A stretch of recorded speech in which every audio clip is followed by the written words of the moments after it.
It's Thursday, and Thursday starts with the letter T. So we figured what better thing to talk about than tomatoes, because tomatoes also start with the letter T. And we're going to talk about, I guess, a very special tomato in a way, because although we said we weren't going to bring it up again, we're talking about our single seed challenge plant, which was a yellow pear-shaped tomato that we got from gardening in the north.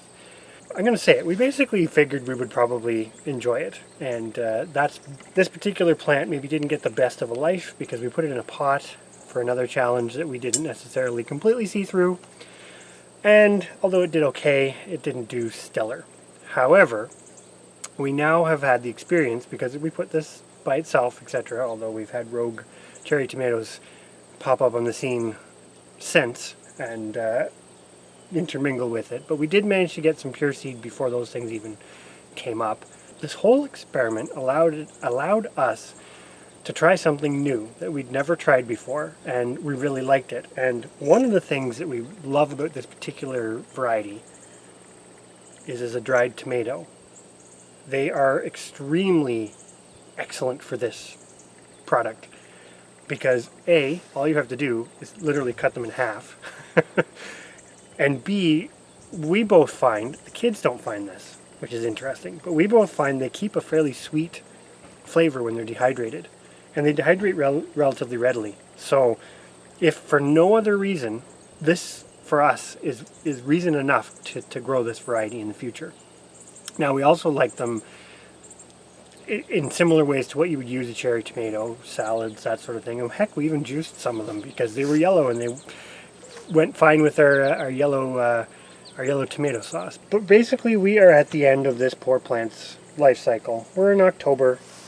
It still has a little bit of life left in it, but we're going to pull it out because we need the pot for another endeavor. But we just kind of wanted to touch on it one more time. So I'm going to go ahead and sort of harvest what's left here off it and sort of show you what we've got as our last harvest from our single seed plant. This whole single seed challenge is an excellent motivation or thought, I suppose, to get you to try something different. Let's face it, you can always get sort of stuck in your ways as to what you like and this, that, and whatever. But no, we're not like that at all. But it's very low risk, it's very low effort, and you can be pleasantly surprised if you pick something like these tomatoes that I suppose the tomato is the poster child for the single seed challenge because you want to try something different from what you're growing now. This is an excellent way to do it because one plant, as we've proven, will produce you enough to try it, enough to see how you want to use it in various dishes, etc., and enough seed to keep going with that plant and expand if you like it.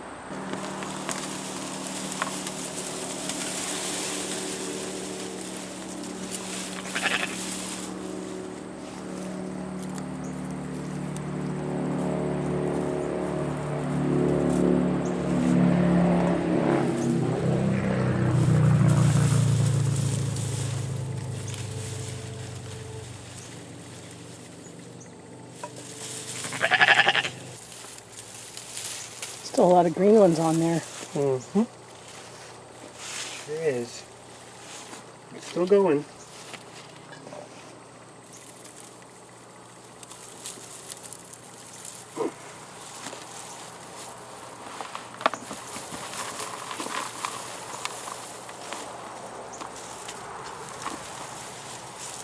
So there it is, our last little harvest.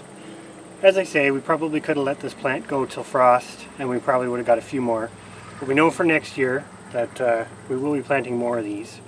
And as I say, we found an excellent use for them. So, I mean, dried tomatoes you can do all sorts of wonderful things with. Yeah, that is the outcome. Not this, we've obviously got more than what's in this little bucket here, but that's the outcome of our single seed challenge. We've decided to add that to the roster of tomatoes, and yeah, we definitely recommend them for anybody else who wanted to give them a try.